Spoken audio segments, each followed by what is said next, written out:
This is Protoman of GamersCanada.net, and this is an unboxing and video review of Skylanders, Spyro's Adventure.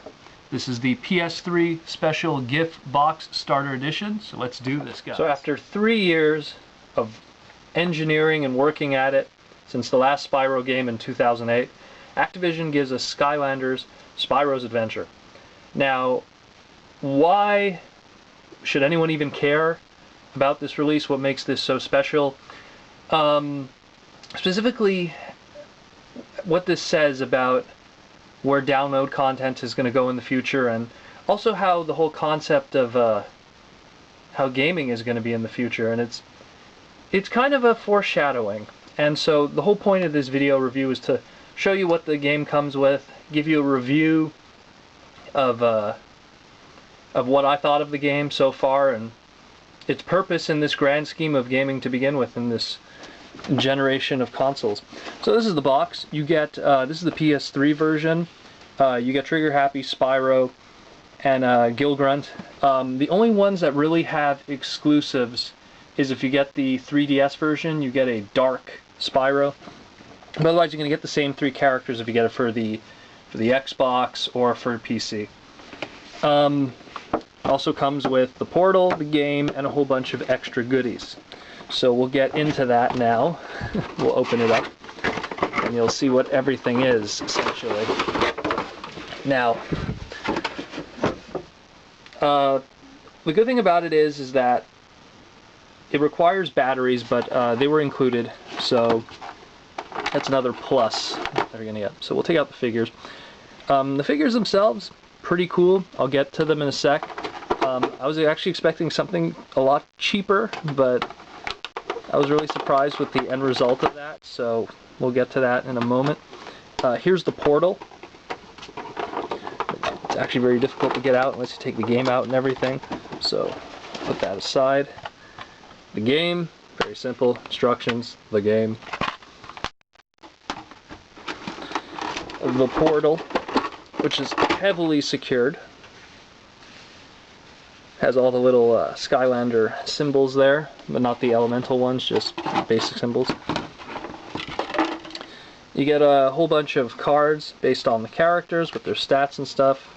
More collectability aspect added to it. You get little UPC cards that you use for online. And the cool thing is you also get a whole bunch of, like, you know, stickers, again, collectability stuff of the characters, and a gigantic poster of everything you're going to be buying in the future if you get addicted to this. So here's the main focus, which is the portal. Now the portal is something that you essentially put a USB attached to your PlayStation and it registers the portal. It takes 3 AA batteries, which are included with it, so no need to worry about that. And then when you play the game, you place your Skylanders on it, and it registers the one that you put on, or adventure upgrade packs. We'll get into that later. But it's a little cool thing. Very nicely detailed. Again, they could have really went a cheap route about it, but it's nice, strong plastic. Nice little details on the side. You know, little button to easily shut it off. You just got to hold it. Really cool stuff. The figures themselves are actually another big surprise. They're very nicely detailed and painted little figures, unarticulated, mind you, but they're little statuettes, and at the bottom of each one it has their elemental symbols on the bottom.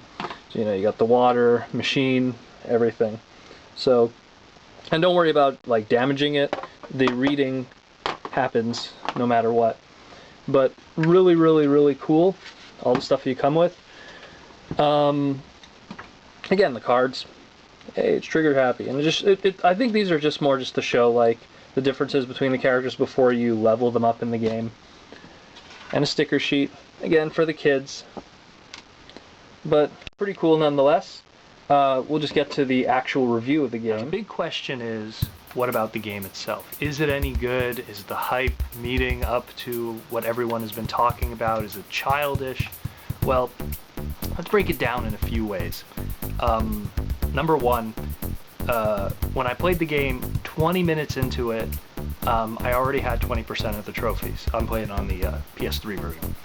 So that kind of right away says the learning curve and the difficulty that's to come. I haven't beaten it yet, but I'm pretty close to the end, and it's been under 2 hours. So there is replayability, completing all the levels, getting 3 stars and all that, but in general, it's going to be a quick play.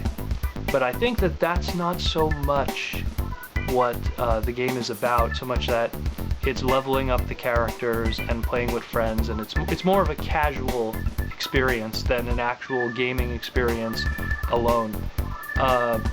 I always compare this to, for anyone who played in the arcades, Gauntlet Legend or the original Gauntlet back in the day. It's like I wouldn't say it's a kiddie version of it, but it's a more simplified, casual version of Gauntlet Legend, where you and a group of friends would just pick up and play, and you would level up your character to meet a final goal. And it's very similar to that, or even more so than that, to really, simplify it. It's like the Lego series for the consoles, like Lego Star Wars, Lego Indiana Jones, if it had consequences for death instead of just respawning and everything, and no leveling up system. But that's kind of also where it's a good thing, because I think that the main purpose as a hardcore gamer, how we could appreciate this, is that it's a very good launching point for people who are not normally used to specific genres that this handles. And what I mean by that exactly is, if you have a girlfriend and you want her to get into, say, that kind of platforming, or even the basic RPG leveling up element, or even the MMORPG element that exists in this game very mildly, you could use that as a jumping point, because Spyro is cute and it's a very simplistic gameplay, so there's not too much. It's not a difficult game at all, so it's not a throw a controller at the at the screen kind of thing. But there is negatives though with it. If you want to have the full experience of the game, unlocking everything, you have to buy extra figures. You can play the game from start to finish, beat it story-wise, with just the 3 figures that are included. But you cannot play every level that's in it and unlock every, treasure chest, legendary treasures, and get all the little extras and everything if you don't buy the elementals of other characters. And that's kind of something that irks a lot of people, because it's not cheap. Although for people who are toy collectors, it's kind of an excuse to get more stuff. So me personally, I kind of enjoy that, but at the same time, I know a lot of people won't enjoy that aspect of it. And as a result too, if you just straight up just with the 3 characters that come with the game, it's going to be a very short game, under 2 hours easily. But there is good with it. There is good with it. There is a redeeming quality with this game. The first being great voice acting. A lot of famous voice actors contribute their voices to this game. One that comes to mind, Patrick Warburton, who we know as Krunk from the Disney movies, and he was in Seinfeld. He was known as Putty, and he was the Tick in the live-action Tick. He plays Flynn, and very good job playing as Flynn in that. Steve Blum is in there, famous voice actor too, for anyone who's a big anime fan. Kevin Michael Richardson, who recently has just finished doing Transformers Prime, his voice is in there too, another great job. And a guy that sounds so much like Eddie Murphy from Shrek, that plays Terrafin. It's unbelievable how much it sounds like him, and I don't know who that voice actor is, but props up to him for making me like Terrafin, the shark, street shark looking character in the game. The music's great in the game too. The music's very good. I mean, it's not spectacular, Capcom, Konami, memorable, forever, all time, but it's very good for what it is. The graphics are okay, but, it's okay for what it is for that genre. It's a cartoony genre, so we expect that of that kind of genre. We don't expect photorealistic, graphics, but at the same time, it's not super amazing, but it's kind of expected for what this is, and what is all that interaction that's happening with the portal of power. Maybe that's why they kind of dumbed down the graphics just a little bit, or possibly because it's going to be on multiple consoles, so they wanted to play it safe with the Wii as opposed to with the PS3 and the Xbox, and maybe with the PC to keep it simple on the system requirements. Who knows? You know, this game took 3 years to develop, so there's probably was a lot of things that were, you know, that were considered. I also want to address another issue that a lot of people have been talking about how the whole use of toys with the screen thing is kind of revolutionary. While I agree that a lot of cool things are going to come of this because of the success of this game, but at the same time, it's not the first time that this has happened.